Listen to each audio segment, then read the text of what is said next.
Welcome to the In Season podcast, rated R for language. None of us are doctors or neurologists. The things you're about to hear are opinions of people living with epilepsy or seizures. These are firsthand experiences. Epilepsy can cause speech problems, and the medications are hard to pronounce. So please bear with me. Epilepsy can cause bad memory, so some stories will be repeated. I'm Pookie. Get ready. So I got something. It says, how do you advocate for yourself? My doctors, although being people, kind of wrote me off. They think my seizures are PNES because of my normal EEGs and Keppra didn't work. But you know, when you know your body and you live with it every day. Also, my husband knows. How do you advocate for yourself? The first comment says, I have a young adult daughter with epilepsy. We ask a lot of questions, including why, what made them come to certain conclusions. If you're not being heard or getting the answers you deserve, find another doctor. We changed neurologists recently to an epileptologist, and I'm glad we did. The Epilepsy Foundation may be able to help. All the best. How do you guys advocate for yourself? I'm still getting used to that. I learned a lot from Ann, though. I gotta.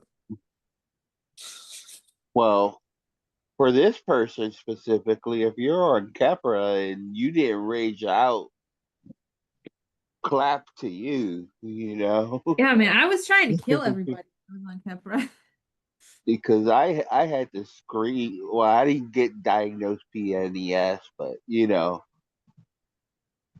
going back and forth with the doctor that I was on Keppra with, like, I literally had to scream at him. Like, it's like, okay, I'm going to refer you to a colleague of mine, you know, giving me the brush off. But as for advocating for myself, you know, it's you come in with your notes, your journaling, and if you have footage, camera footage, nanny cam, that's a good way. And you just like provide as much details as possible. If you've been to the emergency room, that's also been I'm trying to think of the word, good evidence to prove, but it's just a hard fight in general, and it's a long fight. Just Yeah, for me. Oh, yeah, I thought you were done. Go ahead. I was just gonna say, like, this didn't deal with epilepsy, but there was a wrong diagnosis on a different thing. Well, not a wrong diagnosis. They forgot to tell me the diagnosis. And I pretty much called lawyers, but they couldn't do nothing because I forgot what they told me. This was years ago. So I went to was it the governor or the state senate and the local representative to file a complaint to the doctor's office that forgot that.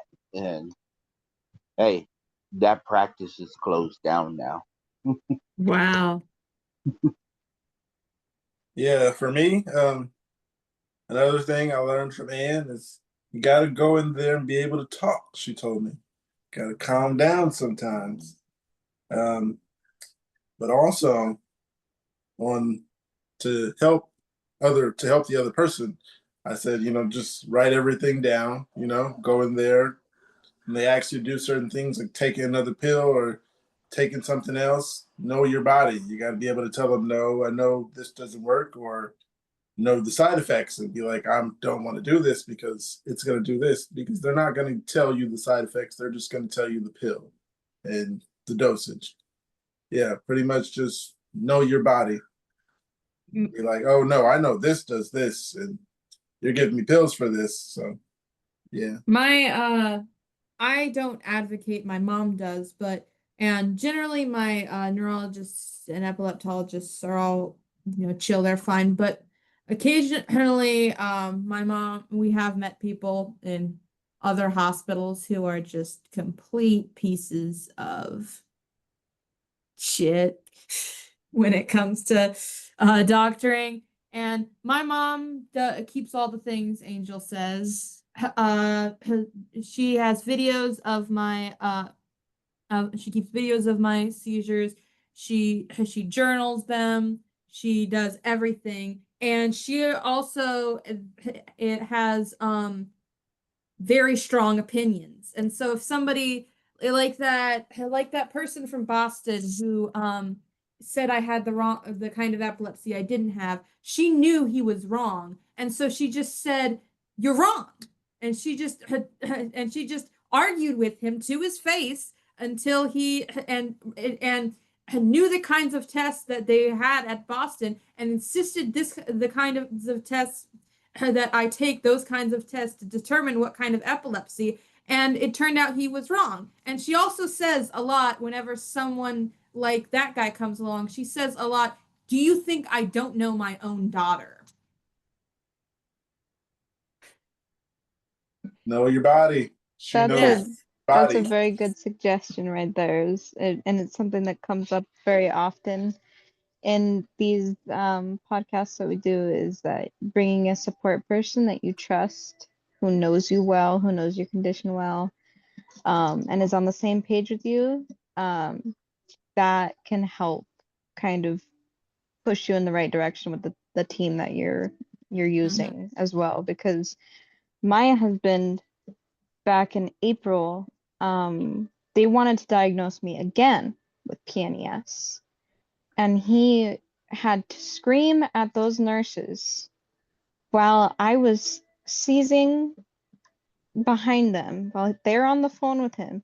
He said that he was screaming at them because they were like, "We can't give her anything because it's not going to help anyways. And so we just have to let her seize." And he was screaming at them. He was like, "She Good for went him. into that freaking hospital with a busted face. She had a busted tongue. You better give her something. I swear to God." Like, he was going off on them. And they finally ended up giving me something. And guess what? Lo and behold, it stopped it. It stopped the cluster because yes, Yeah. it helps. And I was they didn't leave me with the PNES diagnosis because I had someone to advocate for me when I couldn't talk. I was originally misdiagnosed too at 2 years old, and I got my diagnosis a lot because, again, I had two people. I had my parents there advocating for me because they told me I had aspiration pneumonia. And I was 2 years old, and they kept me in the hospital because they couldn't see any signs of aspiration pneumonia, but they were really sure it was aspiration pneumonia. And so they just kept making me take the pills and keeping an eye on me. And little 2-year-old me, and I stayed there so long that I got little baby depression. I think I've mentioned this before. And I stopped eating because I was so tired of the hospital. I was so and I just didn't want to eat anything anymore. And I was sick of being, I mean, I was so young. I had like a crib hospital bed, and I didn't want to eat anything. And I was constantly asking my parents and all 5 of my older brothers who visited, "When can I go home? Can I go home with them?" um and eventually, and my parents and them and my family just advocated for me and said, "It's clearly not aspiration pneumonia. Get another doctor in here to tell us what our daughter has." And then another doctor came in. He was like, "She has epilepsy. And also, you guys live like 5 minutes away. So we're going to give you some epilepsy meds. And she's clearly depressed because she's in the hospital. So just drive if she has another seizure." Someone with actual common sense came in and diagnosed me. That's what it Nice. takes. Hey, Mark, how do you go about that? I really wanted your answer from the beginning. My answer, why me? I don't know. You just seem like a person I like asking a lot of questions. Oh, well, You gave me some thank deep you. thought. Um, I mean, I feel like my answer this time will be kind of disappointing, but um, I don't do well self-advocating. Um, I rely a lot on my mother. She comes to my neurologist appointments with me, and I talk with her a lot, about what is happening, what symptoms I'm experiencing. She uh, watches, pays attention to my moods. There's a lot of things that a third party that you're living with can pick up on and notice that um, I, as the patient, might not necessarily be aware of, especially when it comes to medication side effects and like um, emotional side effects to a lot of these medications. I've been particularly prone to depression, so that's something that I haven't noticed mood shifts that she has found concerning, and having somebody who's able to pay attention to that, and somebody who is able to remember things. Um, I've kind of joked with her that I bring her along as my external memory storage for the appointment. Uh, and she's my transportation there and back anyway. So it all kind of works out pretty great in that respect. Um, so yeah, it's Sorry if I'm not, talking. I'm sorry. I'm sorry if I'm talking too much, but I just bring my parents there to have the meeting. Up until a few years ago, I was so traumatized by it that I just put on isolation headphones I just brought isolation headphones and a computer and blocked out everything else. God bless their party people. Yeah, yeah. Thank God for supportive family. Yes.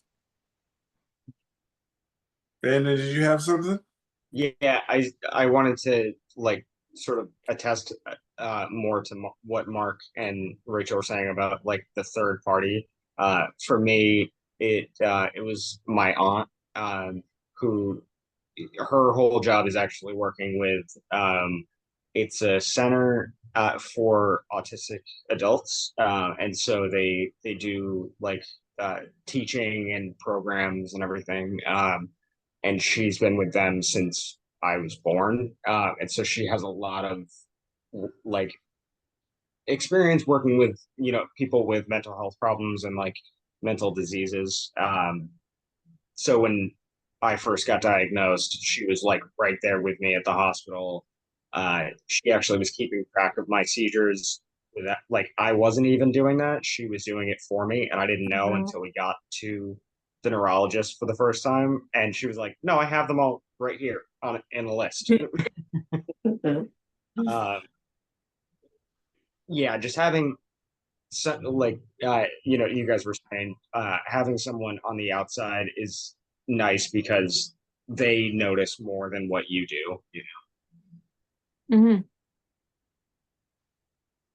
I'm going to on the 10th, 2 days from now, I'm going to to request accommodations for my disability, and I'm bringing my parents, and they said and the form says they'll listen to me most of all over my parents, but my mom keeps telling me that I should request, but I kind of don't want that because I'm so traumatized by the whole severe epilepsy thing. And whenever I tell my mom that, she always says, you should just tell them that you have epilepsy. So whenever your disability acts up, you're unconscious and on the floor. So how can you really attest to it as well as the people on the outside can? Right.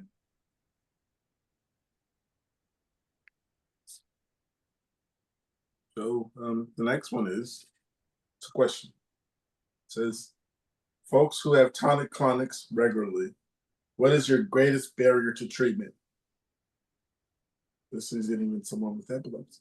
It says, I'm a professor of nursing and giving a lecture on epilepsy next week. I'm going to skip past professor. Got one that says, am I potentially having another type of seizure? I don't have a specific diagnosis, just epilepsy. Most of my seizures are partial focal, presenting as deja vu. I'm on lamotrigine, but still have seizures. At least once a month over the past year or so, I've been getting moments where out of the blue, I'll start seeing stars. Sometimes I'll get kind of lightheaded, not every time. There doesn't seem to be a correlation to anything that would normally make me see stars. I usually just sit down for a minute, let it pass, and go about my day. Same way I handle my known seizures. I haven't had a chance to ask my neuro yet, but I read online recently that some people experience seeing stars during seizures. So I'm curious, is anyone else going through this? I've seen stars one time after a seizure, and I was smoking, and then I was like, maybe these two just don't match. Maybe I should wait till I'm all the way back to smoke this joint, because I was there. Yeah, after a seizure, I thought that would help, and I was outside, and just like stars. I was like, I don't know what's going on. Let me go sit down, drink some water, so I understand what that person is saying. But seeing stars as the beforehand, no. And this was a one-time thing, so this person has been going through this, obviously. Anybody else seeing stars? How's those eyes, guys? I haven't seen stars, but I did have for a while what I called clouds, which was just I can't even it's really hard to describe, but it's like my brain, it was definitely epileptic, but it didn't feel like a kind of seizure.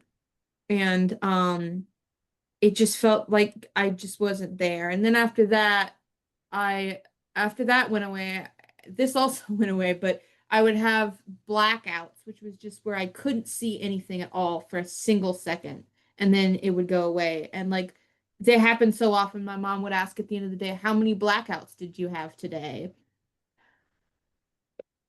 But I don't think I've ever seen stars. You said it was like for a second? It was like for a second, yeah.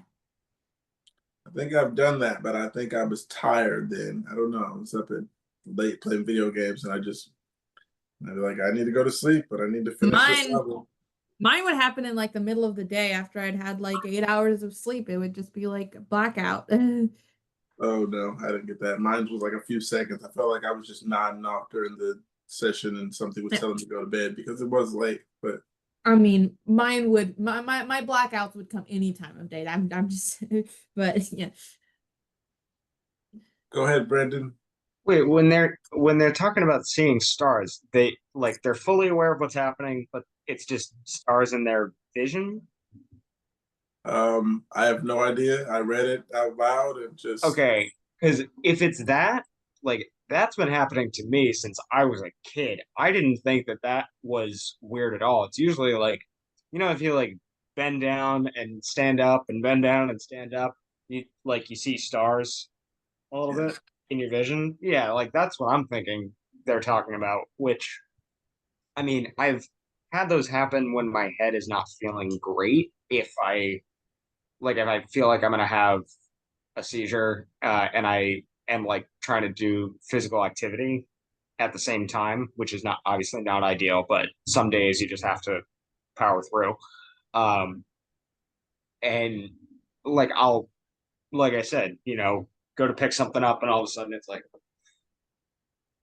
okay, hang on, all right, there we go. You just sort of wait for them to clear, and then you're good. But that's happened to me since I was like, I mean, as far back as I can remember. The difference will be if I get the white colored stars, or sometimes it's the black stars. Depends. I don't know. Mine's usually yellow like stars, just a little bunch of little stars, maybe like snow everywhere, like every now and then. Then yeah, that was that one time I thought I was too high, maybe. It's like, yeah, they gotta finish the seizure Well, yeah, like process. Brandon said though, that happens during exercise too. A lot of times when I used to do the handstands and, standing back up, or if I'd like flip back up too fast after that, there would definitely be some sparkles. But unless it's accompanied by a scent or a more dizzy than usual kind of feeling, I never paid attention to that either. Mark, did you Yeah. have something? Like visual stars disturbances makes me think of ocular migraines, um, which, despite the name migraine, they don't necessarily always come along with a massive pounding headache. But my mother has had ocular migraines in the past, which she describes as kind of a starry overlay in her field of vision. Um, and um, yeah, I don't know. That might be something for the person to look into, I guess. I don't really Yeah. know much more than that, but um, I do know that I have seen that mentioned in the literature for the epileptologist that I am seeing. So um, it is definitely something that is in the same kind of ballpark, I guess. For me, well, for me, like when I see stars, I would actually get like, I just get like tonic-clonic seizures, and like, cause yeah, cause like I remember like this one college friend. I went to Florida State and I graduated, and I graduated. I mean, there is one college girl. Her name was like Rachel, and she always tell me that like you have I have like grandma seizures like when I see stars and stuff like that. And I never like, and just like, yeah, just like I never like seen stars and stuff like that. Um, I believe, yeah, I believe like when I have like the tonic clonic seizures, like, like I barely can remember. Like my legs will just go off to one side, and I'll just literally have to walk, like just limping around, like not even knowing what to do. And like that's kind of and like and just like when I walk, like after like having the tonic clonic seizure, well, like it's after when they put like an IV on me and stuff like that. When I go to the ER and stuff like that, like like like I completely just sit down, or just lay in my bed and just like and just like and not even remember anything. Like that's how bad like the seizures are. But like I tried not to be negative about the tonic-clonic seizures and stuff like that. I actually have to go now. It was lovely as always seeing you all. We'll be here. All right, we'll be here. And you have something? Oh yeah, I was gonna say the seeing stars, like how Kate said, like from doing backflips or strenuous exercise, that can be something as simple as a vestibular issue, um, which is basically in your ears, or a vasovagal thing. But the stars, I get like, I know when I'm going beyond just like um, I'll call it an absence, just a simple focal. If I go more complex and I start feeling that funk, I get like not clouds, but it's like a purple purple haze. It's I if I close my eyes, it literally looks like a purple lava lamp. And then if I open my eyes before I go into that seizure, I get what I call kaleidoscope vision. It's not double vision, it's not triple. I am seeing multiple images of the same thing over itself, just like a kaleidoscope. And I remember telling my one doctor that, and he's just like, oh, this is more than I thought, And when Mark was talking about ocular migraines, and it's very, very common, especially when you have focal to bilateral. So it's usually that's the sign that it's going to that tonic-clonic phase. But I get like these weird purple, they're not bubbles. It literally looks like a lava lamp. And for all I know, that's my brain self-comforting because yes, I grew up in the 70s. So yeah, I have a purple lava lamp in my brain. So if not a lava lamp, it's gonna be a disco ball. Oh, never a disco ball. No, no, I can't do the disco ball. That, never, never. I'll stick with the lava lamp. But yeah, I can still do a few of those moves, but those flashy mirror, no, can't do it. Mm. So I got something. It says, is this frequency considered a cluster? So the other day I had my first focal seizure in over a month. And since then I've had a few more. I take notes of them. I take notes of them, the day, the time, not the length though. I probably will start doing that. And I'm wondering if the frequency here is considered a cluster.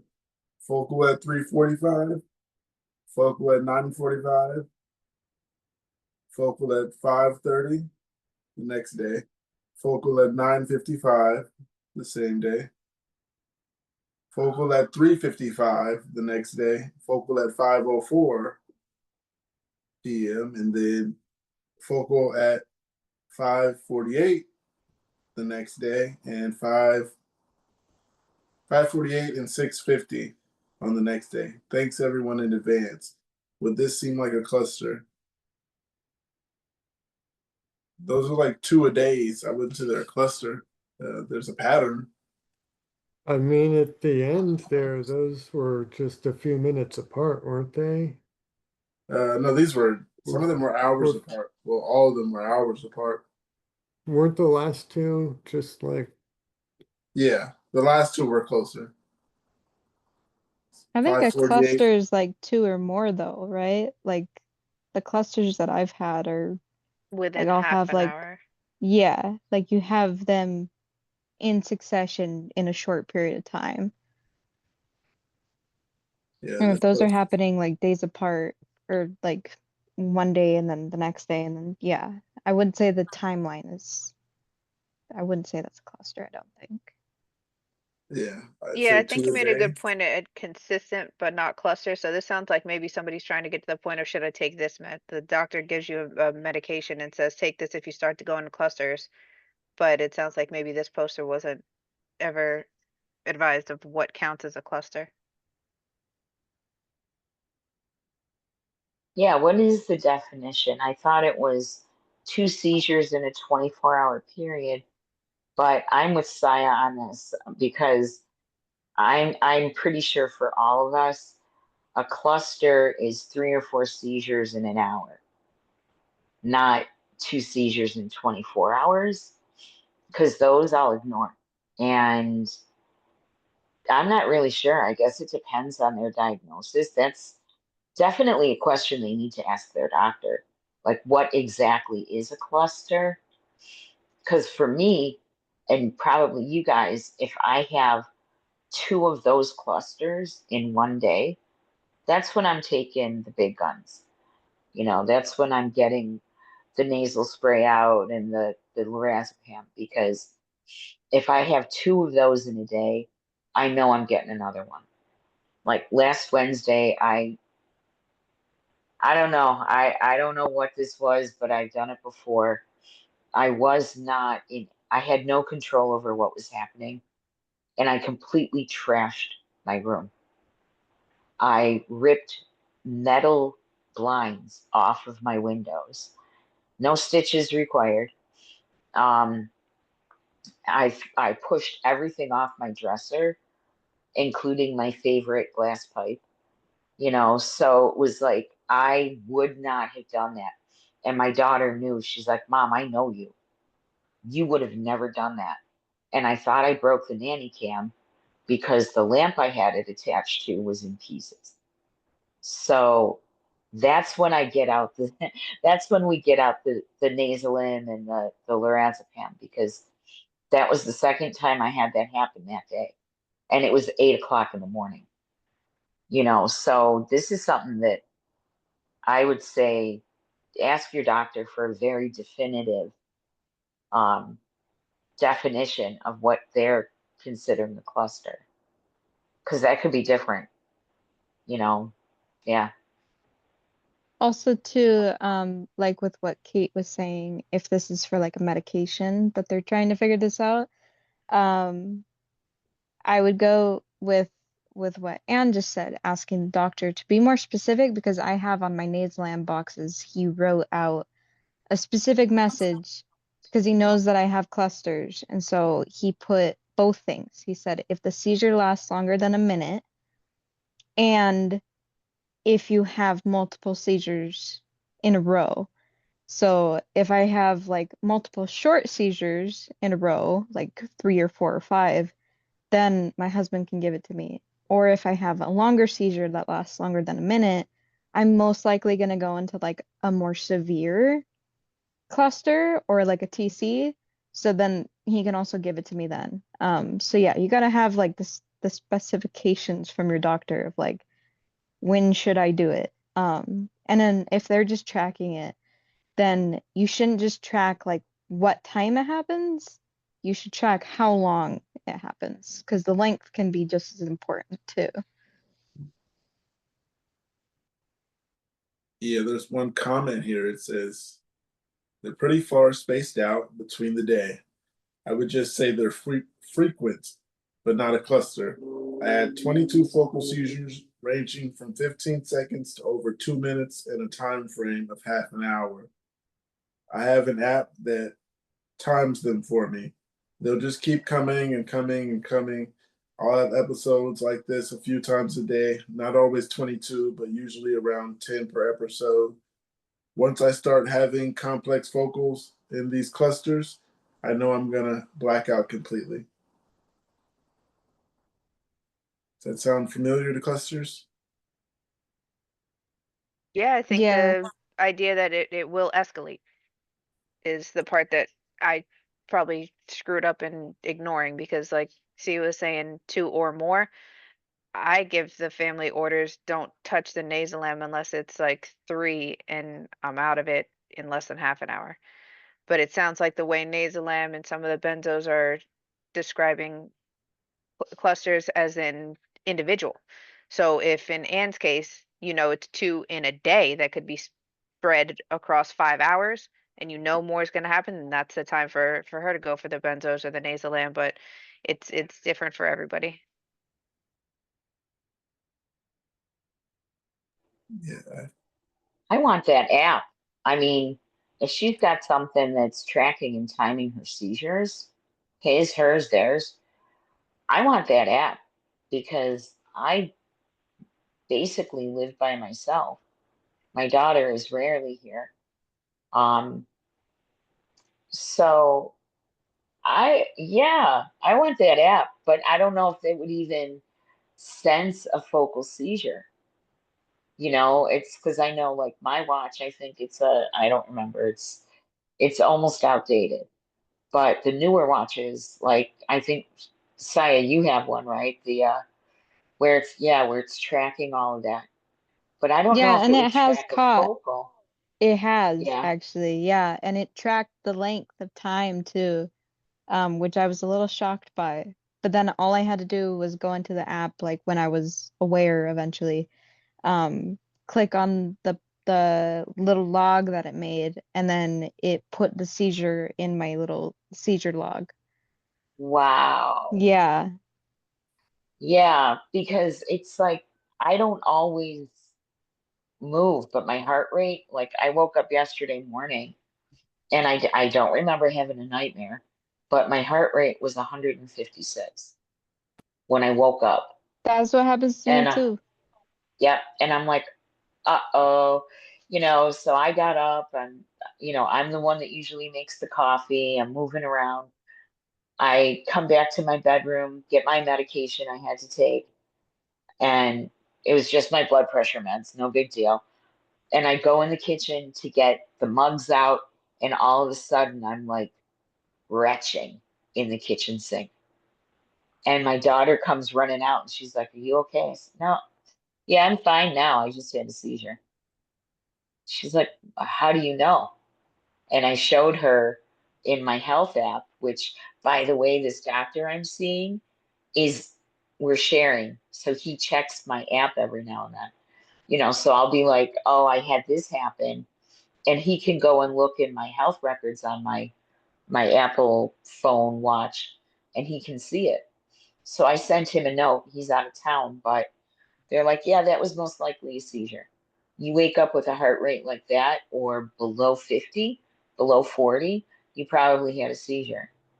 I'm like, "Yeah, I know, because I threw up and it was just what we expected, what I felt is normal for a seizure, but man, if that's, I want that. Okay, I want it now.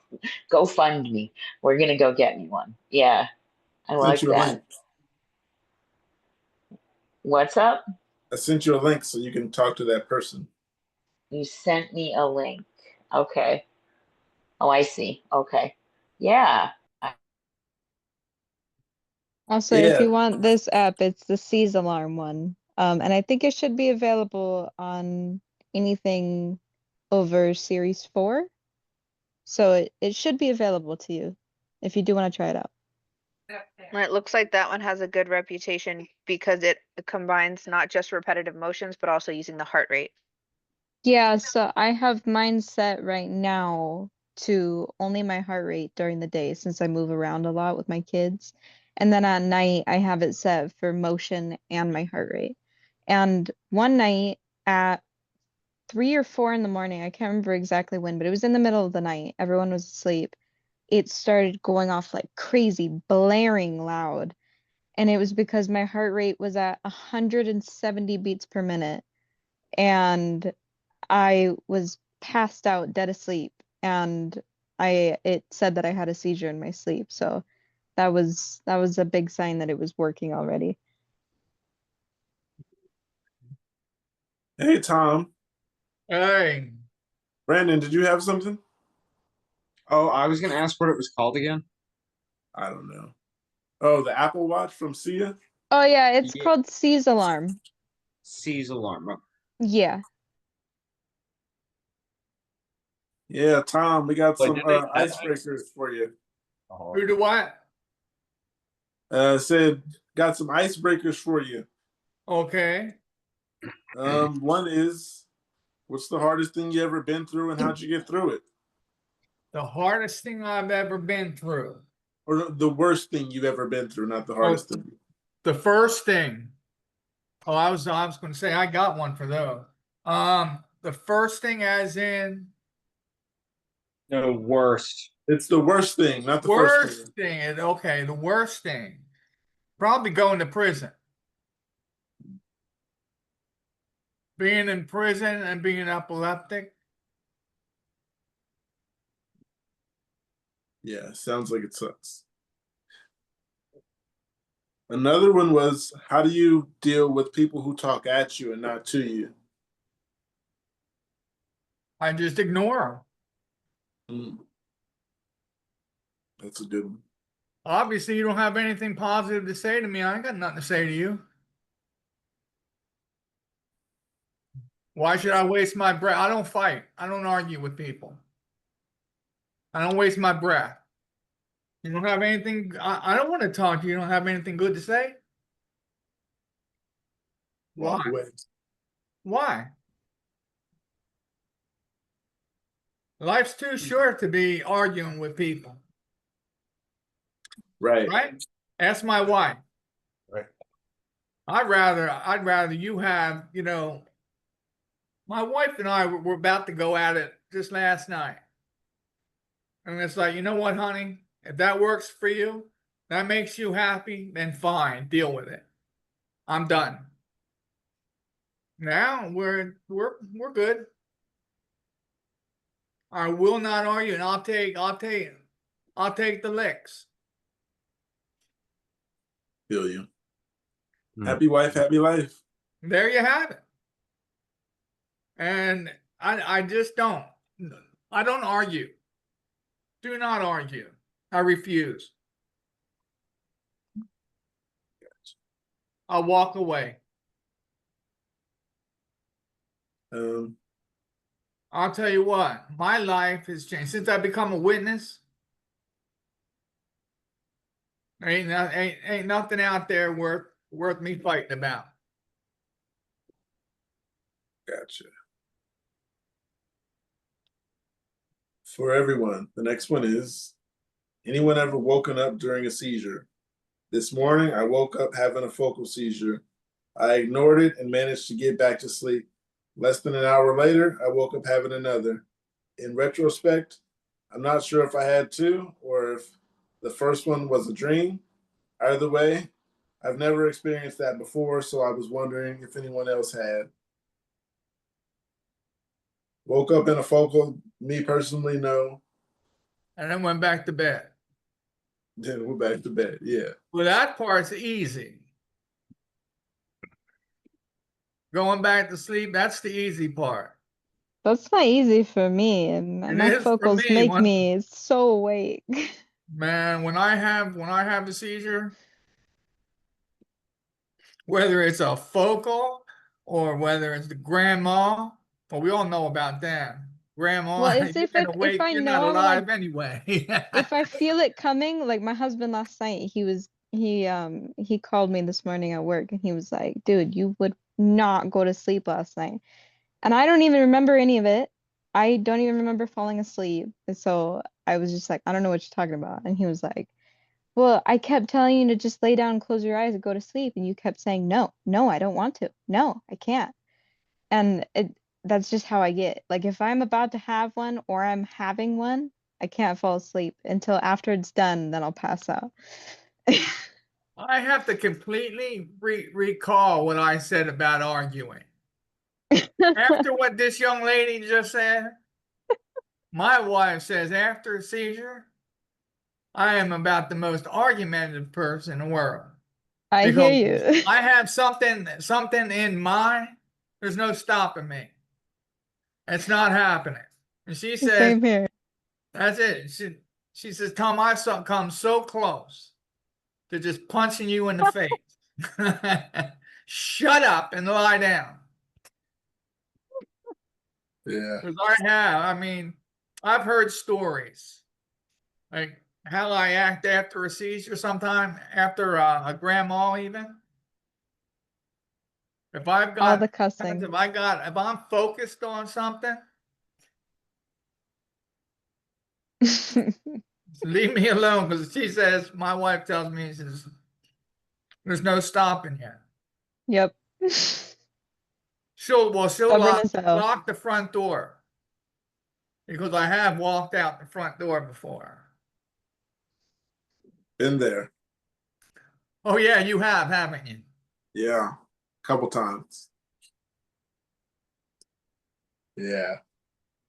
So I wonder if like when you're kind of in that falling asleep or just waking up part and you have one, I wonder if I should even consider that a seizure because that's when I'll wake up in another room knowing that last thing I remember I laid my head down on the pillow and now I'm back in the living room. So I think those are kind of the only ones where I wouldn't say I wake up in the middle of it during a seizure, but during a focal, but right after. And I know that's like a more common time for me, like right when I'm falling asleep or right when I'm waking up for that kind of thing to happen. I've woken up in another room. Me too. I woke by the time my wife actually got me awake, I was in the shower in my clothes. Was the shower on? Uh-huh. That sucks. I was taking a shower in my clothes.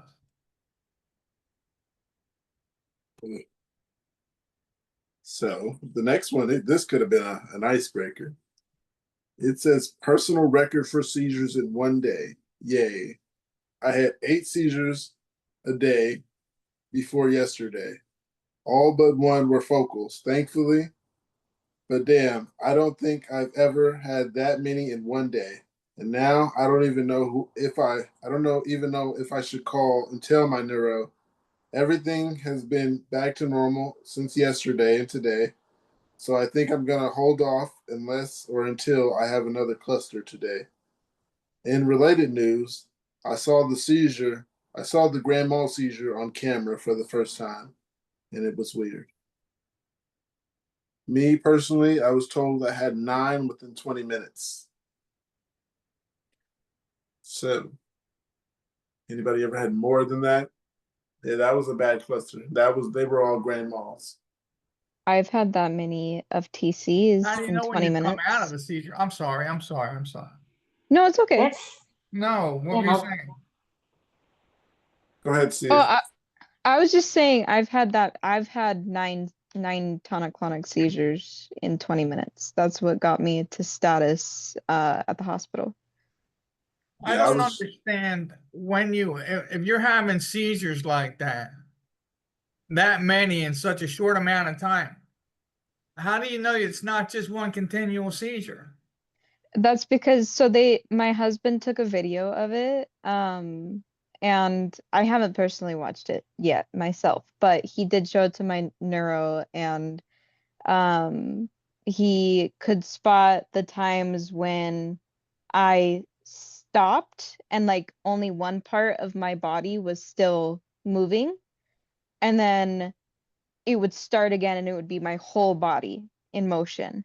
And then it would stop and it would just be one part again and then it would go back into full blown. So they were like, I think it was like 3 to 5 minutes. Or no, I think it was 3 minutes, 3 minutes each one, something like that. I can't remember exactly, but it was Wow. 9 of them in 20 minutes, and that's what led to me getting taken and life flighted out because yeah, they said status. Wow. Okay, thank you. Yeah, Yeah. no worries. With mine, the hospital was down the street, literally like in a car ride. We can get out of the car I in could have 2. rolled you down the street. That would have been like a 10-minute walk, but yeah, in a car it's 2 minutes. You can see it. So we were like, go out to the main street. You could see it down the street. When we called them, we should have went in our own car, which was that close, because they took longer than it would have taken us to get there. But anyhow, yeah, 9 and 20 minutes was the worst I've ever been told, and I heard that recently. So, um, I can't answer that one. I don't know if I've had clusters. I probably had. Well, yeah, Probably. it's like Anne just said in the chat. It is status. If you have that many in that short period of time, it is status, and you should probably just go to the hospital. Like, don't worry about telling your neuro about it. Just go. Just go in. I Anybody else told a that friend. ever had a sleep study or an ambulatory and where they tried doing when they wanted you to have seizures and you had a bunch? I had when I went in for brain surgery, I had was about a week or so before that when they mapped my brain. Of course, yeah, they had to take me completely off my medication before I had seizures, and I don't know how many seizures I had. All I know is that I was completely off my medication. And that's when they were able to find out, when they mapped my brain, where my seizures were coming from. I don't know how long it was, how bad it was. I mean, we're talking a lot of years ago, but Yeah, it sounds like they still do it that way. I went in 5 years ago for 3 days, and I know the record said 50 something episodes within that time, and I guess that was a success because that's what told them where they should, that it wasn't a resection. That resection was not an option for me because there were too many foci. oh, I'm wearing a magnet right now. I have been wearing a magnet I had a seizure at work. And then a few days later, my VNS went off. And I mean, so bad. I was walking down the street. I was on my hands and knees because I couldn't breathe. And still, without this magnet taped to my chest, my VNS still continue. It goes off every 3 minutes. And I can't get in to see my neurologist until the 14th. So, good old magnet. I mean, I've got I got these red spots on my chest from the tape, where the tape's been at, and trying to pull the tape off. But anyway, yeah, I'm working with this taped on my chest like this. I don't know if anybody else has had that problem. I'm just going to have them turn it off because I haven't had a seizure since I've had this on my chest. So I'm just going to have them turn it off. How do they do that? Do they have to take it out? They've got a wand. They call it a wand, where I'll just put it on my chest, and he's holding a monitor, and he's able to do the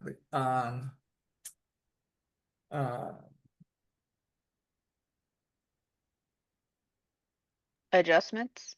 adjustments, and he can turn it all the way down, or he can turn it off. And yeah, so I just don't want it there anymore. I don't think it does anything.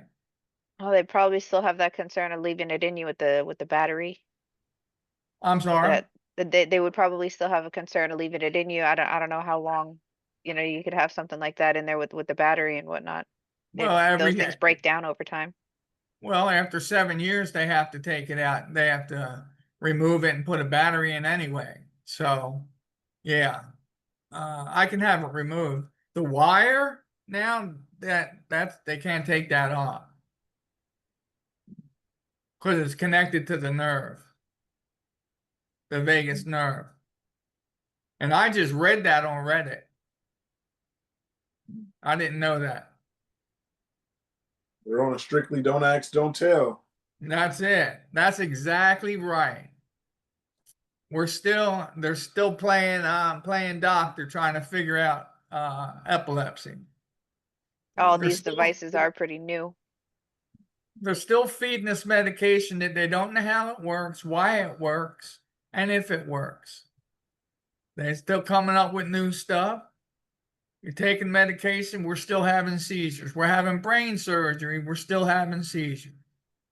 And the way I see it, once you are an epileptic, you will always be an epileptic. That's Tom 101. Once again, Tom 101. I got to write a book. Tom 101. But once you're diagnosed with epilepsy, personally, I think you are epileptic and you will be epileptic because not everyone, the ones that I've heard of that have stopped having seizures after so long, they have breakthroughs. It might be 20 years, 30 years, 40 years, but it might have a breakthrough. And they don't know. The doctors really don't know. So if my seizures ever stop, I'm still gonna, if the medication is still there, I'll probably continue to take medication. Why? I don't know, because I don't know if it's doing anything. No, actually it is. It's something. It's obviously doing something, because when I don't take medication, I will have a seizure. I can actually count it down. It's about, Tracy says it's about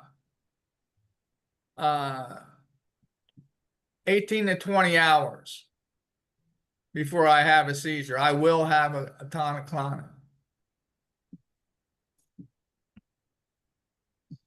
So like what you somebody's said got about. to go ahead. Oh, I was just gonna say, Tom, I like what you said about the breakthroughs, because even though I haven't had a full tonic since November, which is my longest streak, every single day I'm still worried. I still have focals, but every day I'm worried about that TC coming through, you know. Uh-huh. And that's, once again, I don't, I've been epileptic so long that I don't concern myself with seizures, but that's just me. I mean, I've had it so long, I've been having seizures for so long that I don't even think about it anymore. I mean, I will have a seizure, but I don't think about, oh, well, when will I have my next one? Right. I hope everybody can get there. Yeah, I it is am. annoying. What were you gonna say, Kate? I was checking out this other post. Somebody saying that I think someone at work is lying about having epilepsy. And then the question, do I ask them? I hope you're all okay. A little background, I had 3 tonic-clonic seizures 4 or 5 weeks ago over 2 weeks, approximately 6 years without. So a guy, I'll call him C, started work at my place about this time last year. I was still seizure-free at this point. Trying to get to know people, we got talking and about driving. He said he was taking lessons. Asked if I could drive, or okay, maybe they're asking him to be like the teacher for taking lessons or something. I said I couldn't due to being epileptic and needed approval. C then quite eagerly explained he was also epileptic, listed a load of medications he was taking every day and were always changing, some I'd never heard of. He didn't mention the types of seizures or even small details when I did and question him. This was and is one and only time he mentioned having epilepsy in all this time. I was happy in a way as I'd never met anyone else with this before, so I thought I'd have someone to talk to and more understand how I feel. Fast forward a week or two ago, C had the day off due to a seizure the night before. Also had a couple after or before that, in between apparently, but not at work. However, another guy C worked with at a previous job now works here too. I'll call him A. A said that C had never had a seizure while they worked together, or even mentioned anything about having epilepsy or it being on C's employee record. I put all of my information on my record so that the staff know about it and it's important. It's almost ironic when I had a funny turn at work and few months ago, not sure if it was a seizure or not. And the first seizure was just weeks ago that C had started suffering too, visiting the hospital, etc. As stated, apparently he has had a few more in between. I wanted to ask him so badly if he's being honest. A seems to think not, and so does our boss. The things I have been through these last few weeks have been horrible, both physically and mentally, and so I'd be pretty angry if I found out he was lying. What do I do? At this point, I would say it's not your concern. It might be frustrating. You have your suspicions, but it doesn't affect you up or down. If they're lying for real, they'll get found out. And if you're wrong, you look like a genuine asshole. Yeah. Just, oh well. Sorry. Act two, I got something in the comments from that last question. The person says, how many seizures have you had in one day? One person said, I beat you. I had 30 one day, all at once. We honestly lost count, but it was like clockwork every 3 to 5 minutes for an entire morning until I eventually passed out in the hospital. I woke up 15 minutes later feeling fantastic. The brain is fucking weird, man. Yeah, he's beat me too. I haven't had 30 ever. I mean, collectively I have, but that's a lot to have in the morning. Something else is, did you really jest? I was at a friend's house. He was talking with my husband about, and he was talking to my husband and I about some Latin American rock star. Yeah, he just had a seizure on stage and went into a coma for 3 years and died. Sad. Anyway, you want another beer? Read the room. Did you forget I'm here? Made me wonder if how people will think of me if this disease kills me. Kept me up thinking, should I be worried to be around this person?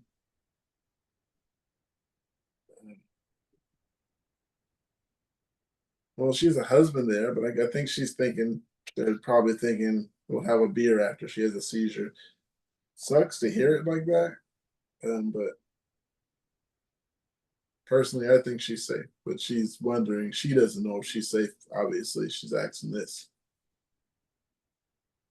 And it actually didn't say a she, so I mean, I didn't have to I say mean, I that. would assume there's probably more going on there, like you said, if this is concerning her being around those that are probably more close to her than anyone, that they would nonchalantly pass off her, you know, and anything happen seriously to her, if she died, just have a beer afterwards. That's, I think, probably not evidence to back it. So,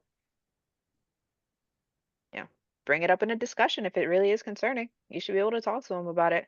What would you do if? Yeah, she could bring it up to her husband because she said it was her husband's friend. Um,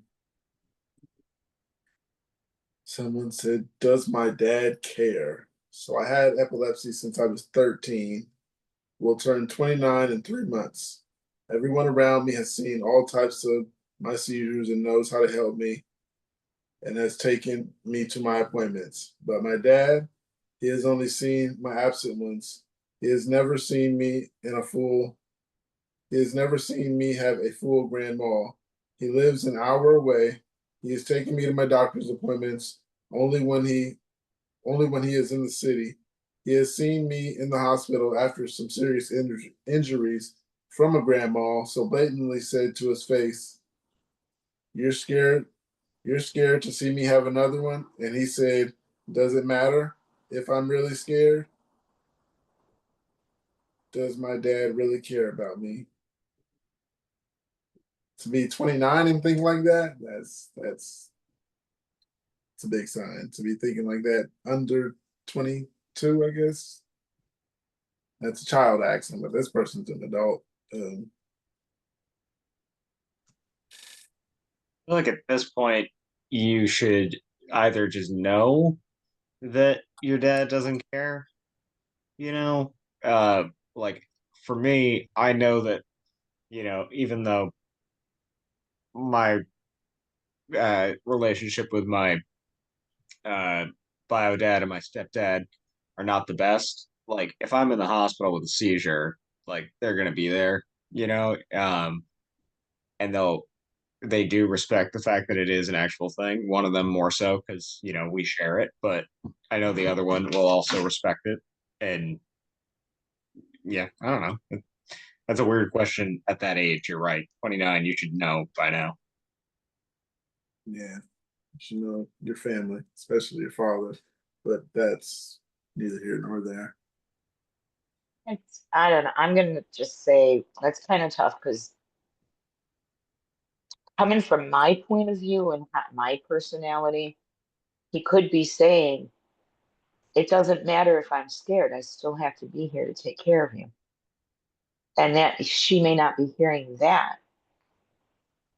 Sometimes We don't say exactly what we want to say because we don't want to hurt the other person. She's already scared. She just came out of a crisis. As a parent, I wouldn't know what to say. You know, I have 3 kids, and they've all had their things happen. The worst one was my youngest got hit by a car when he was 5. I didn't know what to say for 2 weeks. And I was in nursing school, and I knew all the nurses at the hospital. And yeah, and I remember my one friend saying, "Are you okay?" And I said, "Does that even matter right now?" So, Not the one. but I know that she was at, but you know what I mean? People who know me know what I meant. It's like, does that even matter? I have to get through this. So maybe he's saying something like that to her. But not knowing the dynamics of their relationship, it's hard to say. But just coming from my point of view and my twisted personality, that's what it sounds like to me. It's like, does it matter? I have to be here for you, whether I'm scared or not. So that's how I see it from my perspective. That's a really good way to look at it, I think, is, it's what you have to do and you have to do it, and it's okay that you have to do it, but you don't have a choice.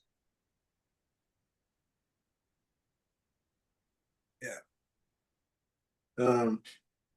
Yeah, to be 29, I could see how she would feel like that. Yeah, but then there's this thing like you're 29. I think kind of would have seen a sign of him not caring a while back, other than the doctor's appointment, because we're only getting one experience at this moment. And yeah, like Ann said, we don't know the dynamics. So, anyone, any thoughts on that? I feel pretty much the same way. It's difficult when you hear things from one side. You don't know what the other side is. Oh, we got someone new here. Immediate Earth. I saw Immediate that. Earth, you there?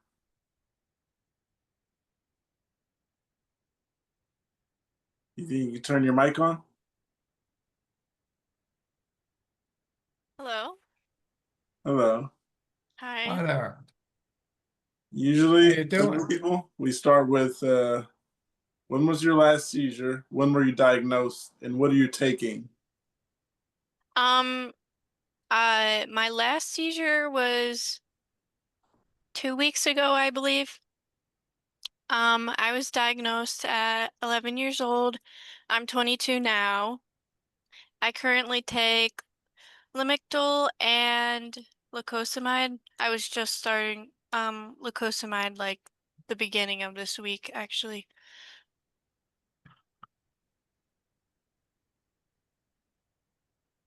Go on through some questions. Just throw in some input every now and then, some opinions on what people have to say.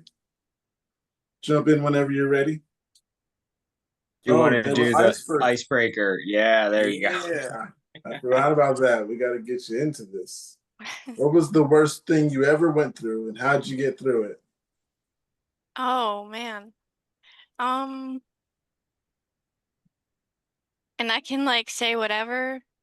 Say Yeah. whatever you like. Okay. Well, back in 2022, I tried to kill myself, and that was really hard for me to get through. And I spent like a week in the hospital in the psych ward, and I was unconscious for about 3 days. When I came out, I felt like I had more of a support system than I did before I went into the hospital. I feel like people actually noticed that I was doing bad, and um I guess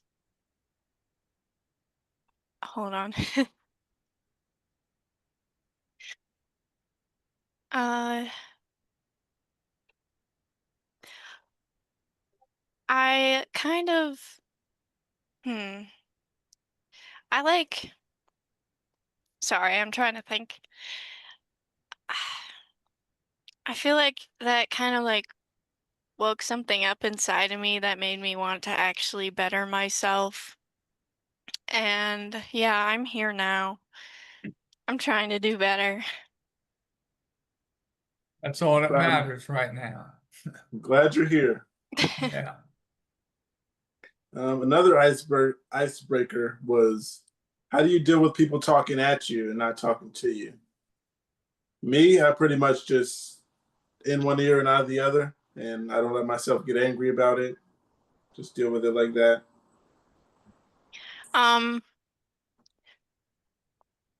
Talking at me? I don't know what you mean. If you're like, why are you talking to me like that? Ever been to one of that situation? Kind of on the daily, I guess. I don't know. I am recently like diagnosed as autistic, so stuff is a little difficult for me to understand sometimes. All right. I don't know. Sometimes I feel like I have this like I don't give a fuck attitude towards a lot of people that are just mean to me or whatever. I think my job makes me have a little less care in the world. I got you. Yeah. That's Yeah, I probably have better that for the attitude. seizures, that attitude. Say that again. I was thinking that attitude's probably better for the seizures. Uh, Yeah. Don't Yeah. stress about anything in your environment. I feel like mine don't really stress isn't like a super big thing when it comes to my seizures though, 'cause like I'll be my job is really stressful. I'll say that. It's extremely stressful. And I feel like it doesn't really affect me in a way that it affects most people. So do you contemplate more about the physical stress involved, the hours or things like that that would have an impact on your body, or more the mental stress of trying to keep track or, having to think about what responsibilities to get done throughout the job? My job is equally as physically stressful as it is emotionally stressful. I work as a CNA and like being a primary caretaker for other people is hard, really hard. Yeah. I've heard. I thought I was Yeah. pretty easy, but I've heard, yeah, it can get. I appreciate you. As a nurse, I appreciate you. Yes. I started Yes, I yes, yes. started as a CNA and I did that all the way through nursing school. I truly appreciate you. I know exactly what you mean. It's physically hard. It can be emotionally taxing, but you got it. You're hanging in there and like you said, we kind of get that fuck it bucket attitude until the bucket overflows. Um, but yeah, I appreciate you so much. I'm so happy you're here too. Um, and I'll just share. I don't know if everybody knows, but I just wanna. I don't know why. I just want to make you feel a little more welcome and like you're where you belong. Major kudos. I am in that semicolon club myself. I tried Yeah. that in 2020. Um, and most people know why, but I get it, and it changed everything. Um, yeah, I'm so happy you're still here. Oh, thank you. Sure. Thank I you for came across sharing. absolutely. There was another question here asking, do you think the quality of life with epilepsy is better or worse when you get an aura? Because a lot of us don't get auras or feelings or any warning before a focal or a tonic-clonic. And personally, I think that's what's easier on me, but harder on those around me. What do you guys think? I prefer, the question was, do we prefer an aura or not an aura? Is that what the question was? Pretty much. It was Okay. asking, do you think the quality of life is different when you get Well, auras? Because some people only get it when there's certain triggers. They'll have an aura, like the elevation, I think we were talking to somebody a while back who said that elevation is one of their triggers, and they will get a taste or a feeling before those seizures. But if it's just that time of the month kind of stuff, then you might not get a feeling, and it just happens. In the last week, I've had auras twice at work. That can be frightening because I stand out in the middle of a warehouse giving out food, and being afraid of having a seizure can be a little stressful. But knowing ahead of it, knowing ahead of time that I might have one, it helps me be aware of what's going on. Whether or not I have one, I prefer I don't have one, of course, but if it happens, then I'm prepared. That makes sense. When an aura feels like the kind of the same as the start of a seizure, I'd rather have the aura and no seizure and be able to find a place Right, to of course. sit down. Yeah, so exactly. I personally, I'm on the like I'll take the aura because Yeah. it's not a guaranteed, but I'd rather find out like before falling over in a Right. spot Rather where it's that than not just a ideal. drop. Yeah. Yeah. Me as well. All right, Um, that makes I'm sense. actually Go ahead. I'm having an aura right now. That's why I came and got my CBD. So, Hello. um, so yeah, I would say I like having the auras better because I I get to take my medicine. It can either help or not, and I'll probably end up having one anyways because I'm getting all sweaty and shaky, but um I'd rather know before Yeah. it happens than just Well, just suddenly go lie fall, which I've down. also had that too. See, you can go ahead and lie down if you like. I think I'm gonna go sit in the bathtub right now. We'll be Whatever here. works for you, girl. Bathtub? Hey, Whatever. that's what the There's animals do during thunderstorms. Yeah, it's yeah. the bathtub trick. I'm safe in there. I go to my Absolutely. bed where it's soft. I Yeah, like I to would do lay that, down. but my kids are napping, so I can't. I just lie down on the couch myself. Get a pillow. Please make sure you have a pillow. That way I can tell my wife, honey, I'm probably going to have a seizure. That way she'll just keep an eye on me. She's doing something. Okay. The tub I thought was a safe place too until I took down the shower curtain one of those times, and the rod yeah, that turned out not to be the safe place every time. But still better Tell than the me, bed. how long did it take you to untangle yourself from that mess, Kate? Oh, I wasn't keeping track of time on that day. That was It more felt like, like forever. I know, I've done that, and it's like, oh my God. And I have a double shower curtain. I have fabric on the outside that's all pretty, and then the dollar store vinyl on That's the where we get inside. ours. but The metal So dollar rings I have was, never been so annoying. I was infuriated by those metal rings. The oh my feeling, the God. sound, yeah. I had them on my toe. I was literally entangled. I had the ring, a couple of the rings were stuck on my toe. The rod had bent and it was partly underneath me. I was twisted in both of those curtains, and I was like, I'm just gonna lay here and die. And the shower was still running, ice cold. But yeah, I'm like, I only did that once. I told my brain never do that to me again, ever. Just don't, because that, oh my gosh. No, as long as there's no water in the tub, I get it. I would do the same thing because getting on the bed, I can fall off the bed. I can fall off the couch. I can't fall off the floor. There But I you can get go. caught, but I can get stuck in an area where I can't be helped. In the bathtub, anybody can help you. They can get you out of the tub. It's actually a safer place than we think. Just don't put any water in it. You're fine. Yeah. Well, and I Yeah. just found out that my son decided to pee in here today, so I can't after all. It's Oh better late Oh to shoot. my find it God. I'm out. just gonna sit How on the old? floor then. Oh, come on, Saya. That'll just take you a minute. Grab a towel. We'll hang out. I All know. right, I will. Yeah. It's How old obviously is not this the kid? first time you've had to clean it up. I know. Got It's the like, resolve right there. Yes. you know it. Get the magic. Get the mommy magic. This is my space now. And don't Wow. overcorrect him because then potty Boys, training is gone for 6 months.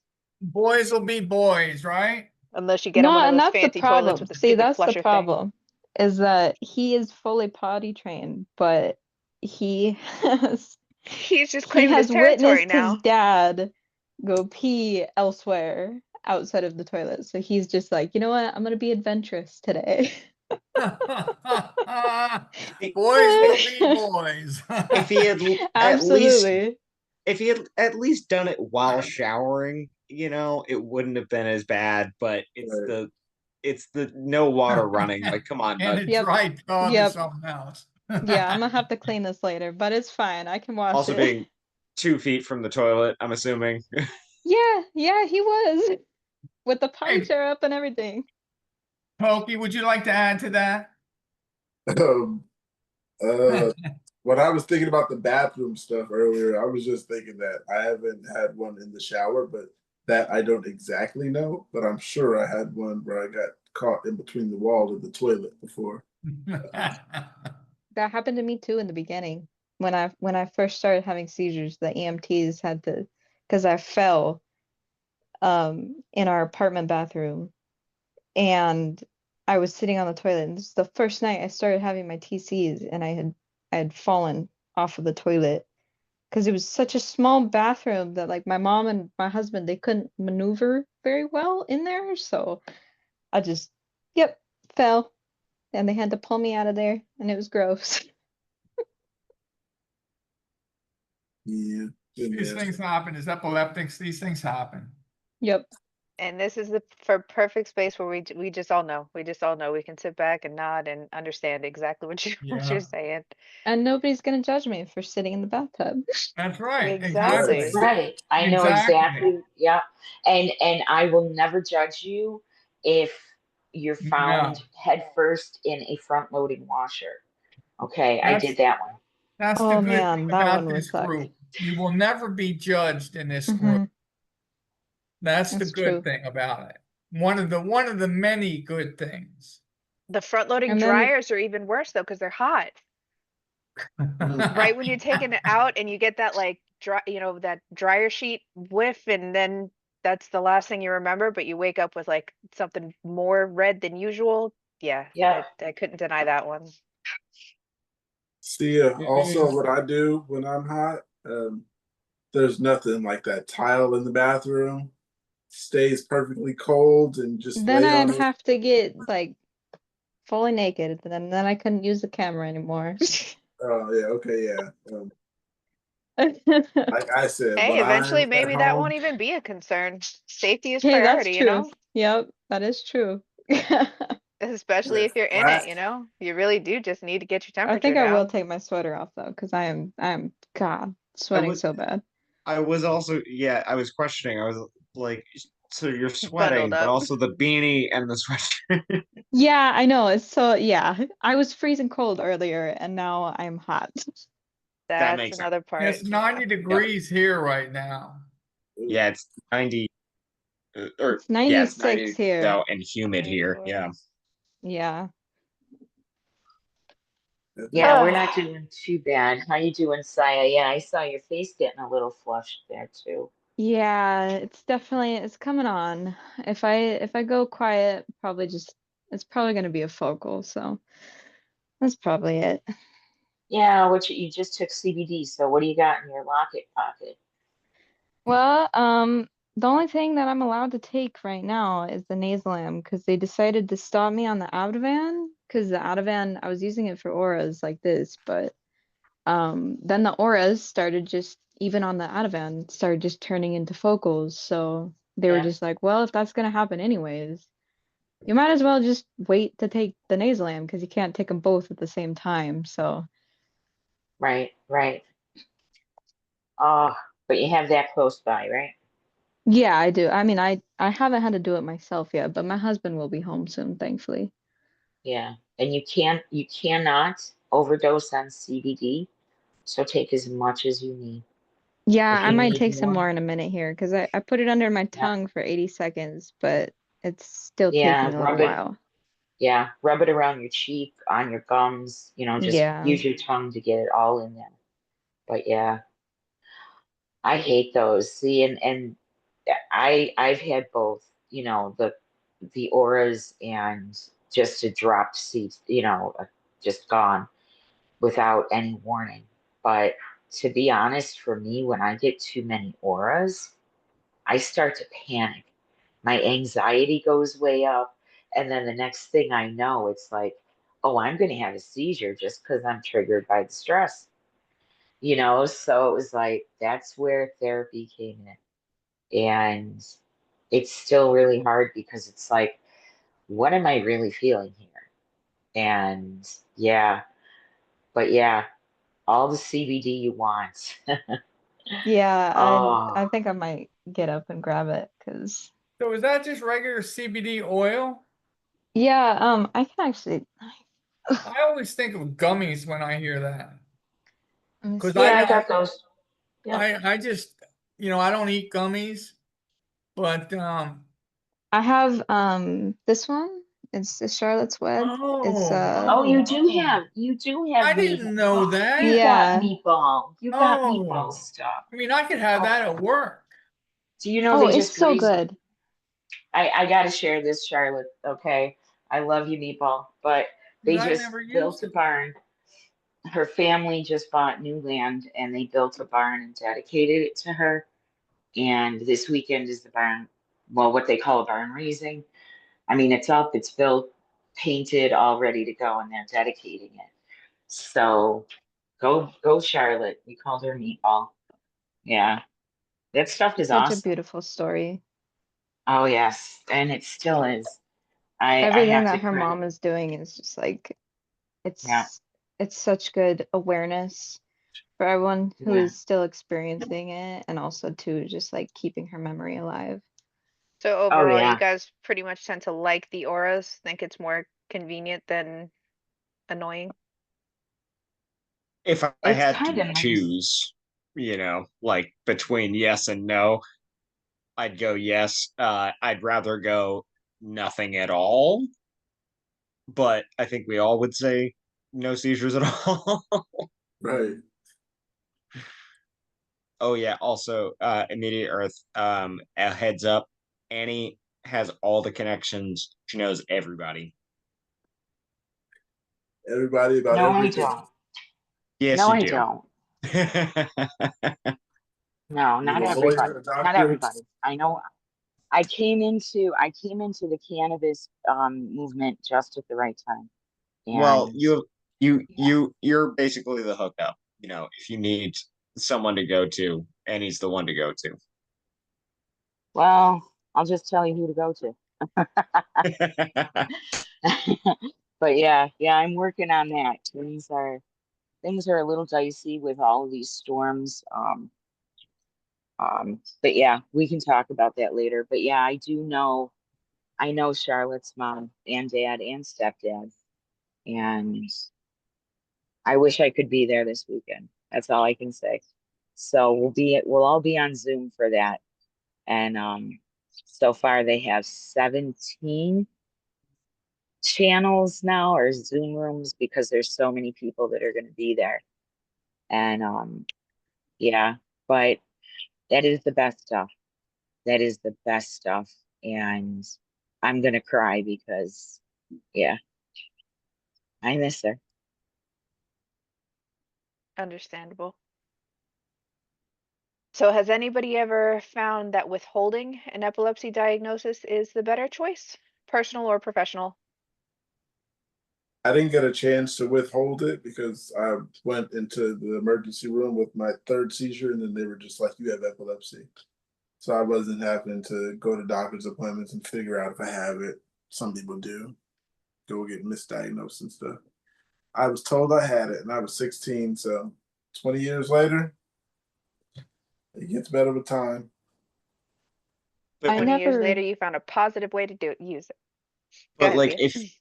if when you were going for like, job interviews and stuff, did you withhold that information, or do you ever withhold it from people? No, I think I was probably Open filling about out it every time. I didn't say anything like as I'm filling out the application, or if I do the application online, I don't have the opportunity. So like, yeah, I've had a management position and I just applied, and yeah, and I got the job. And I know sometimes people will post a question on the epilepsy page, just being like, do I tell Should I? do I tell employers that I have epilepsy, or do I just wait until I have a seizure on the job, and then it's like, oh yeah, by the way. And that's what I do. On the second Nobody at part-time Costco job, until I had one. I was that's the about thing. to test that, Tom.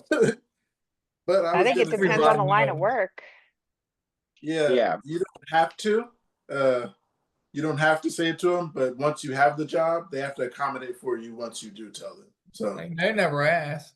That's And why on the second part-time job after the one that, just called the ambulance too many times, I didn't tell him. It was at a doctor's office. Anytime I was working in a medical facility, it was part-time work. I felt like there couldn't be a safer place. Family was under the impression that management knew, but why not?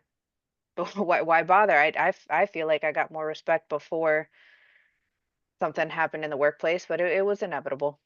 So I guess you got to kind of look at it as, is this a long, if it is a long-term commitment, then you're better off being forthcoming about it, because they'll probably have a different opinion of you, or look down on you after the fact, thinking they could have told us that, and now I agree it with could happen that. again. Yeah. I agree with that.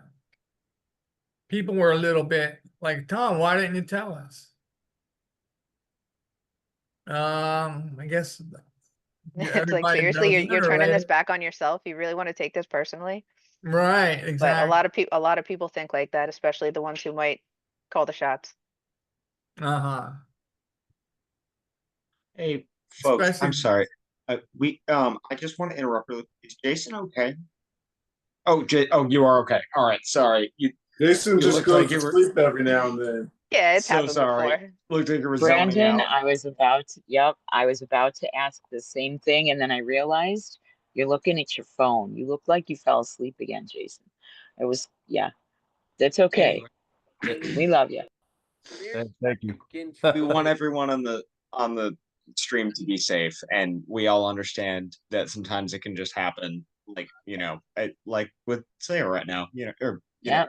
Keeping a close eye. I know. It's like, exactly. We all understand. We just want to make sure, and sometimes if we can be a little like, is that person okay? It's just because we care. Right. yeah. Anyway, sorry, I I've interrupted had Tom. one. I've had the clusters of vocals doing it with Sailor Mom. We were doing this one time, and yeah, it's going for like an hour and a half, just laughing in between. Instead of reading the questions, I was surfing the web and showing her pictures of faces and masks and stuff. I was all over the place. And I didn't even know I had that recorded until I had to edit it. And I was like, I don't remember this, and this. And then there was parts that I do remember. And those were the parts where she would ask me, are you okay? And I'd come back and I'd be laughing because I knew I was out of it. And yeah. Yeah. Editing that was so funny. You got to go watch it. Sorry, but yeah, I completely cut Tom off. I'm so sorry. What was it? no. It's all good. It's all good. I forget what I was going to say anyway. Yeah, it's all gotten right. that far It ahead. happened. It's called lamotrigine, or what, you guys know what I'm talking, that Keppra stuff. Oh, that's Viatram. Levetiracetam. Levetiracetam. Yeah. I have the bottle in I front didn't of me, say that actually. for years now. But yeah, that's my Keppra issue. Yeah, I forget. If I don't keep talking, then it's gone. And obviously it wasn't that important. Hey, Tom, it's not that bad because I have my laptop on my lap because when people are talking, I type what I'm gonna say because I'm gonna forget. I And type then what I 5 minutes heard. later, we're so far off topic anyway. Like 2 minutes later, Yeah. erasing I that don't even one. remember what we were talking about. Yeah, we went And off. that's when my point doesn't matter anymore. No, I Whatever it remember was. I remember what we were talking about. So it was, do you tell people? And then we In the sort of work, shifted right, a little bit to talking about like a workplace environment. Like, do you tell right. your workplace? Um, I think the consensus was basically like, well, if it's going to be a long-term thing, they should probably know. Um, but if it's just like a short whatever, it's like, I'm Yeah, just hold this info until like I something like actually that. happens, you know. Look at I like Brandon that. showing off that That's good old brain, showing off that memory of yours. there you go. Look at you. As much as I can. I don't remember what happened 5 minutes ago, but I can remember 2 minutes ago. Just take it and go with it. It sounds good. Just take it and go with it, guy. There I you go. got I Accept got the one. compliment. I got one here. It says, WTF is wrong with me? I've been having these symptoms for the third time now. I don't know what causes it, but all I know is it's out of nowhere. I'm fine 1 minute, and then next minute I get blurry eyes, a dry tongue that kind of feels like it's a bit swollen. I feel nauseous. I'm still okay to walk, but things that move more quickly make me feel like that again, and lights off help. I try eating snacks with high sugar in case my sugar is low. Water doesn't help. Lying down does. I have a doctor appointment tomorrow, and yes, I'll bring it up. It's just that I have so many types of seizures already that I'm exhausted. Have any of you guys ever heard of these symptoms or experienced these? Because I don't know what's happening. I also am being admitted into the seizure clinic ward for testing at the end of the month. So hopefully you guys can help. Well, be prepared for the admission for inpatient stuff because I know having the seizures inpatient, waking, coming to an unfamiliar place is even worse. Yeah, I've felt nauseous a few times. So I guess that's a symptom. And lying Brandon, you down, that's it. okay? I'm Huh? okay, Saya. I know I'm watching. We're seeing the shower. I was wondering if So, that was a shower head. I couldn't tell. yeah, I'm guessing she put the phone down, Yeah. but trying to check in. We were asking if I, Brandon was okay. I know our sleepy teddy bear. That's All right. yeah, we do keep an eye on each other, don't we?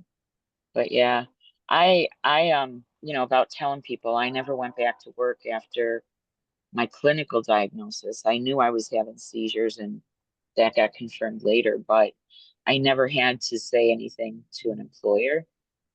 But I do tell neighbors, and I don't like to have to do that, but I feel safer. Um, Plus, until when things get dicey and my daughter can't straighten things out, she'll call an ambulance. So when we first moved here, I was at the hospital quite a bit. Um, so having my neighbors know what was going on, but I've never had to do that for an employer. I really don't know how I would handle that because yeah, I'd be afraid to not get the job. And I think I would withhold that information until I got the job. So I don't know, is that wrong? Okay, I have something to add to this. At work, the company I work for, we're not allowed to wear jewelry for um um health reasons. What about a watch? Nope. No watch, no uh bracelet. I'm epileptic. gosh, what's that? What am I thinking of? And the necklace, it has medical ID. Thank you very much. I can't wear a medical ID. And I think that's it. Yes, exactly. I can't wear one of those. Yeah, And you need your medical I bracelet. have one around my, a necklace that says do not, it says epilepsy on it. And then on the back it says do not call 911. And I'm not Oh, allowed to wear it. But I believe that's against the law, isn't it? I believe so. I think they have to accommodate you with something like that, a special case. Yeah. That's like an ADA or something, isn't it? Possibly. How long you been going through that? You got some 2 time. years. But it's like just my last seizure in the office. They called 911. And I said, "Excuse me, boys and girls, but I've got a medical alert necklace right here that says, do not call 911. Well, we didn't even look because you're not supposed to be wearing one. But so anyway, I didn't make a big deal about it because I signed a release and they didn't take me to the hospital. But in the same respect, if I would have hurt myself and they didn't call 911, no, and I had a medical alert, they would have known that I was epileptic. The people that don't work for Costco, because everybody in Costco knows I'm epileptic. But that's my, but I don't want to make a big stink over it. Gotcha. My wife's a bit pissed because she's the one that told me I should have one. Because she's sick and tired of dealing with the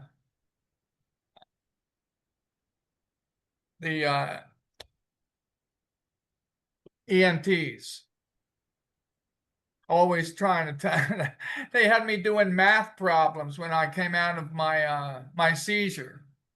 My wife says, "What? How long have you been doing this job? He's coming out of a seizure. He doesn't know his name. And you want him to do math problems to see whether or not he's competent enough to even, coherent enough to take to the hospital or whatever." I remember you had How long have you been doing this, girl? you had mentioned that last time, and we were all sort of like, aren't they supposed to ask, like, do you know who the president is? Do you They know went what? down that road too. I answered all those, and she wasn't that. She wanted to take me to the hospital, I guess. Said I Oh, I went did down go that through this road. once already, huh? Yeah. Ooh, this is a good one.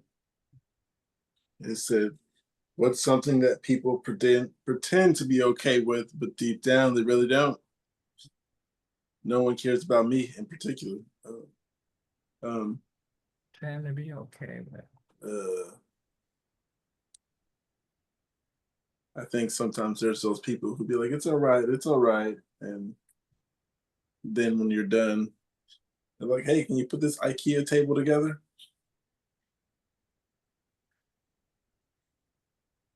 I like what somebody typed in the chat before when you were saying people ask you to get stuff like that done. She said, "Can you reach this?" You're definitely Yeah. the one that they'll go to for that.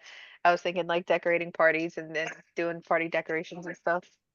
You, you would be the one put with the little bobby pin things.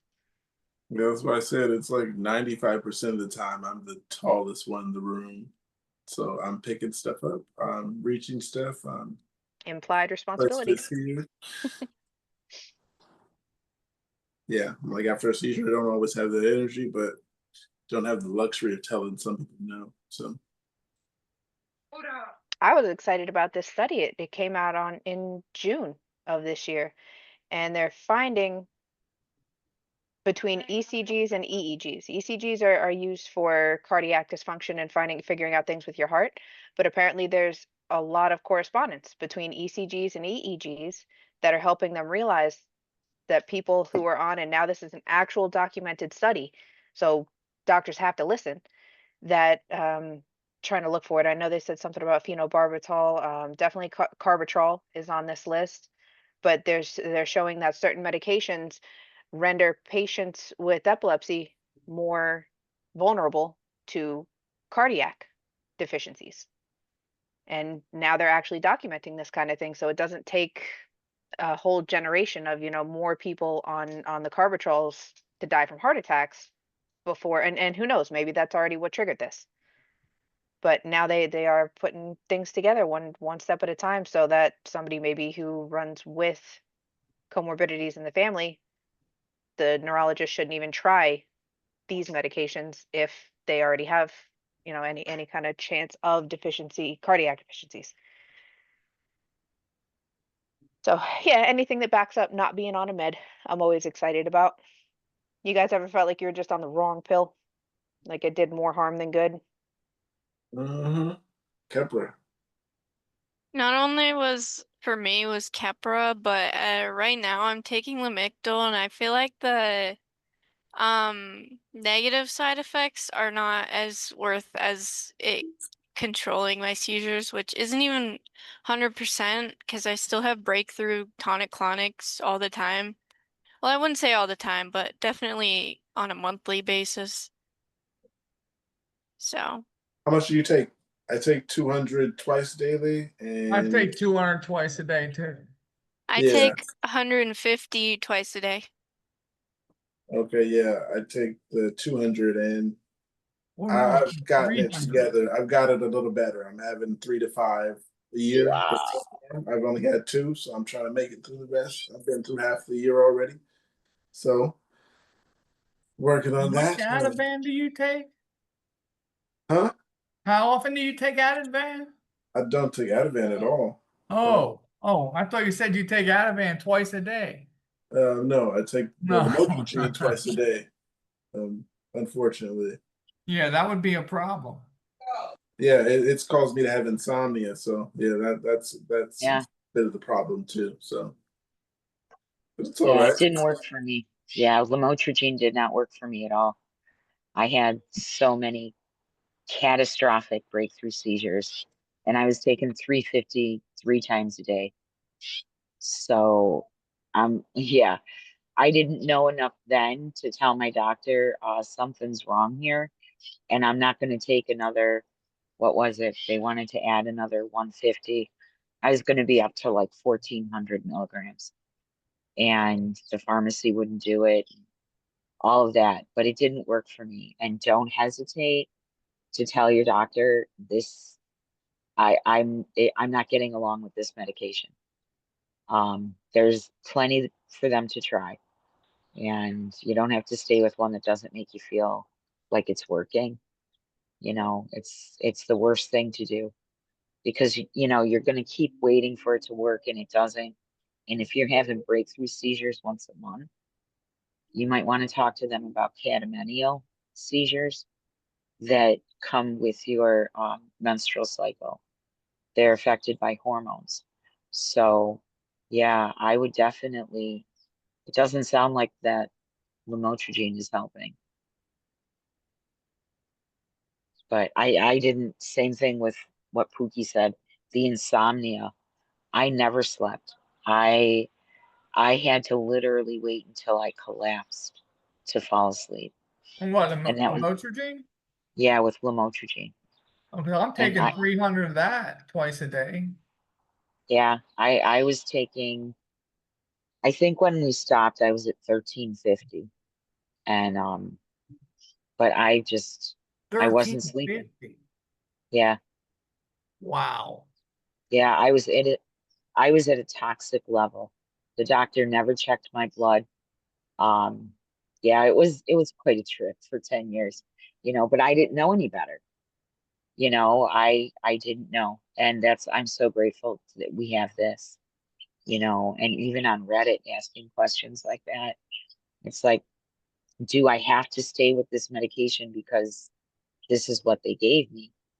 Well, I don't know how many epilepsy medications available, and some are just for focal epilepsy. So there's quite a few. Mayo There's more Clinic than two. recommends no more than 400 milligrams a day for lamotrigine, Yep. and even that split into 1 or 2 doses. Yeah. And they wonder why my liver is scarred. Oh, let me think. Well, that's another issue I've got right now with that Excalibur is the Drinking all the that they water. wanted to put me on is the liver thing. And I did see that guy, and I am not taking that. I'm still on the Keppra. So, and yes, he's a real handbag. The guy I was telling you about who he's a temp. I've never heard of a temp neurologist before. But unless he's in a ministry or something. But yeah, and he's the one I'm trying to get to turn off my VNS. But yeah, so life is good, Ann. I see you smiling. Yeah. We get through it. We get through it. Oh A yeah. 10th. Wow. Maybe they're just short-staffed and they had to call somebody in. I don't know. Well, he was. I don't know. I was told no, he's been there for a while, but they wouldn't renew his contract, and I guess he's supposed to be gone in about 6 months, and I've seen him Oh, once. wow. And I've seen him once, and he wanted to change my medication, takes Oh, copper yeah. off of Keppra. Well, and now my VNS, I don't know if you were on, but I'm wearing Yeah. them. Yeah. So Yeah. I go in on the 14th to see him, and he's going to give me a ration about my medication again. And I'm Oh, just, yeah, maybe. yeah, and I'm going to have, so I have to get him to turn this VNS off. He still hasn't changed my medication in my I get my medication online in the Keppra portal. Not Keppra. Oh, yeah. Pfizer, yeah. Oh, And yeah. it's still not back yet. It still has Excalibur in there. So yeah, but I still have a little bit of work to do to deal with this guy. Yeah, but if he's going to be gone, do you even want to? I don't know. It feels like you're playing with fire. Oh no, no, I no, don't know. no, no, no, no. Just so he put my medication that I need, the Keppra, put it back Oh, in there so I can get it. I He has got you. a Capre in there. Ex-Capre. Oh, yeah. Yeah. Yeah. I mean, when he told me he was going to take me off the Keppra and put it on that, he just immediately removed the Keppra out of there and put Oh, the. he does. No, he does not know what he's doing. No wonder I he's a know he 10. doesn't. He Well, wants do he not wants. let him turn that off. You just need a new battery, bro. But no, oh my gosh. He was just gonna, no. Oh Hold my Yeah, off, that's what gosh. hold I off said. on any No, this is long-term not choices with happening, this one. Bucky. No, you will not take me off a Keppra and put me on this. No, that's not the You way gotta it works. titrate. Yeah. That's You not the gotta way do the it works. seesaw. Yeah. Oh, what is up with these? What This is is what up? I'm talking about. And Making no, long-term decisions with somebody who you know is short-term is kind of a red yeah, flag. this guy is no, no, no, Take a no. breath. Take a breath before you do that. Uh-huh. No. I'm Where did glad you you get this knew. license at? And yeah, you Yeah. wonder why he's a temp, right? Well, all you have to do is yeah, just go online to your state Department of Health and they will tell you how to file a complaint. Oh, there Because you go. that's what you really should do. Do me a favor, do it for me, Tom, because it's the only way we're going to get these doctors to pay attention and let them know, yeah, we have epilepsy, but we are not stupid. Not stupid, right? And what you did was stupid.